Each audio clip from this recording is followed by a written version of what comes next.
When Tony Ferguson lost to Justin Gaethje at UFC 249, Khabib Nurmagomedov posted this on his Twitter saying, "Whatever has happened is in the past. Heads up, Tony. I hope everything is good with you and your family. When your son grow up, he'll be proud with you. At Tony Ferguson XT." Tony Ferguson has now responded to his tweet. He posted this and he went on to say, "Respect at Team Khabib. You still owe me 20 push-ups. Glad your pops is doing better. I'll see you soon, kid. Keep training for the real finale." Justin Gaethje, in a recent interview with Brett Okamoto, reflects on his win over Tony Ferguson at UFC 249. I fought a fantastic fight. Very smart. And yeah, I mean, I have a great coach. It's in that setting, you guys, it's so much more clear. And you guys only saw such small pieces. You guys saw 20-second clips of me and Trevor talking. We had 5 minutes straight of us talking. You guys never saw that. So the information, it's just, like I was saying, I've never called him sir, like outside of that setting. But, in that spot, on that night, we go to work. It's work. He's, and yeah, I mean, I trust what he's saying. It was such a perfect setting because, every sparring session I'm at, he's at, and I'm his only athlete. So he's, during my whole round, he's constantly like the same exact instruction that I was getting during the fight, which is, I'm subconsciously processing. I never heard him, but, when you watch a fight, I'm hearing everything. It's like it's like he's has a remote control in his hand. Yeah. So, the time that I put in to be able to subconsciously react to what, the instruction that I'm getting is, and then being in that setting where, the crowd wasn't there to influence my emotions. Because that's part of the being able to, being ready to die, it's complete, you're emotionless, and when you're emotionless, you can't be swayed by anything, there's nothing that can deter you from having a clear mind. You've heard so many people, like legends, Bruce Lee, be water, like what's be water, but it's just, it flows, and that's all he's saying is just flow, be comfortable, be content. So yeah, it's really I've kind of got an idea those first 3 fights that there was something different, but they were so fast and I wasn't sure. But man, it's it's a choice. I made a choice. Me and Trevor made a choice. I didn't just all of a sudden I didn't just all of a sudden get these skills. These skills didn't just appear, within these last 4 fights. I've always had these skills. But I made a choice to fight a certain way, and now I was able to make a choice. It's just a choice. You choose. It was purely a choice. Obviously, like that's the most clear thing to me now, is I was just making a choice. I'm glad I have a little bit to say, because one thing I want to focus on is bringing a little bit of legitimacy to the process. I want young guys to know that when you come into the UFC and you win, you fight someone in front of you. You lose, you fight someone behind you. And if you win enough times in a row against the ranked guys and you get an interim belt, that you fight for the title. And that's how the process should work. There's playoffs, NFL, MLB, NBA, they all got playoffs. So they know how it works. There's an answer.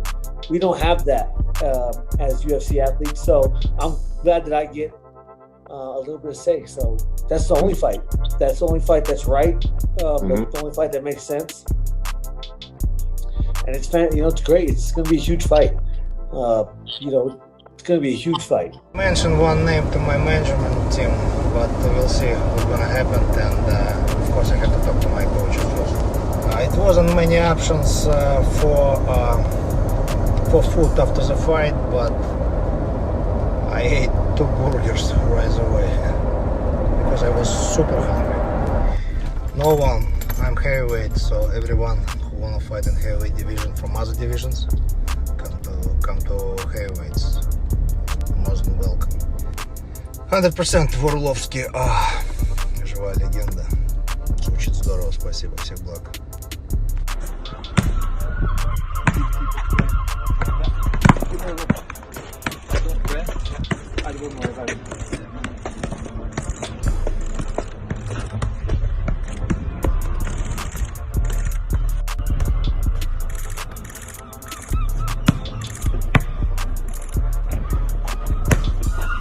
Hey, I see online John Jones is talking about fighting Ngannou. Who do you guys think wins that fight? Let's say John is in whatever perfect shape he thinks. If it's bigger or smaller, whatever he wants, he's perfect. Ngannou shows up perfect. I don't think the fight will happen, but I really would love to see it happen. Who do you guys think wins? Can I knock out Francis? I can knock anyone out. All right, what we got here is a Nissan Skyline 2012. I'm running 770 horsepower to the wheels, but about 900 horsepower total. And what's special about this car for me is I got this after I fought Demetrius Johnson. It was like a trade because I took a fight on short notice after I fought Uriah Faber. Dana's like, we need you to fight back-to-back camps. And he offered me a car if I did it. I fought on Versus, so it didn't get a ton of views. So he's like, God, we'll hook you up with a ride. And they pulled up to this after I did a show in LA. And so it's like a trophy car for me because I won it after a title fight, and it was like a gift after a title fight from Dana. So very special to me. It's got upgraded turbos on it, stage 2 clutch, stage 2 transmission so that it can take a beating. I upgraded the intercooler, flex fuel system so I can go from E85 to 100 octane to regular pump gas, and upgraded the front end so that it's got the gills on it and stuff, and the carbon fiber all the way around with the mirrors, the side skirts. We got HRE wheels, Toyo tires, don't forget that. Toyo's always taking care of you. These wheels right here stick to the floor. I can hit turns at up to 100 miles an hour. Not that I do that because that is illegal, but it can do it. And yeah, it's just a lot of fun, man. Special car for me, and come get some if you want. Let's do this. Drew Dober, speaking to Luke Thomas, speaks on how he's matured as a fighter. I think, internally, I felt like I had the X factor, athletic, driven, motivated, and all that stuff. I think, honestly, I held on to that hometown gym for a little too long. And, when I got signed by the UFC, I took that in like a 2 weeks notice, up a weight class, training out of like Omaha, Nebraska. Didn't really have training partners. Really was just hitting a heavy bag, preparing for fights. And so like I was just doing it all by myself as far as nutrition, management, fighting, coaching, all that stuff. So when I finally moved out to Denver, Colorado and got with Team Elevation, I finally had the help that I needed. And I'm taking full advantage of this help, and it's really escalated my entire game to a point where like now we can see the fruition of it. So I wouldn't consider it weight, but if I'm going to be completely honest, Alexander Hernandez has a win over the last two guys who beat me.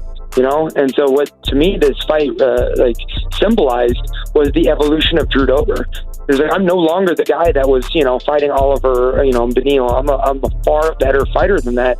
And so when I'm competing against Alex, this is my chance to show the world that you can keep looking at my past fights because that's no longer the person that's entering the cage. And so with the win against Alexander, I feel like I've avenged those losses. And Carla Esparza, in a recent interview with Errol Hawani, speaks on a split decision win over Michelle Waterson. I freaked out. A friend of mine sent me a Zoom of my face, and I'm just like, oh my God, what is going on right now? Because I had actually been in a similar situation many years ago, 8 years ago, when one card was 30-27 in Florida, one card was 30-27 the other way, and it's always scary in those type of situations because you never know what that third judge is thinking. And I definitely thought I had secured the win. I was confident that I did. And especially if I heard a 30-27, for sure I knew hands down I won at least one round. So I was like, oh, that's all me. So it definitely freaked me out. I definitely, like I said, I wish there were a lot more. I wish I could have imposed my will a little bit more and done more things that I had, practiced for and things that I was excited to display to the world, But I still feel good about my win. I feel like instead of just doing enough to win, I wish I would have, dominated and been able to do more. But, I definitely feel like I'm not fighting easy girls. I'm fighting top 10 girls. So I'm in a good place.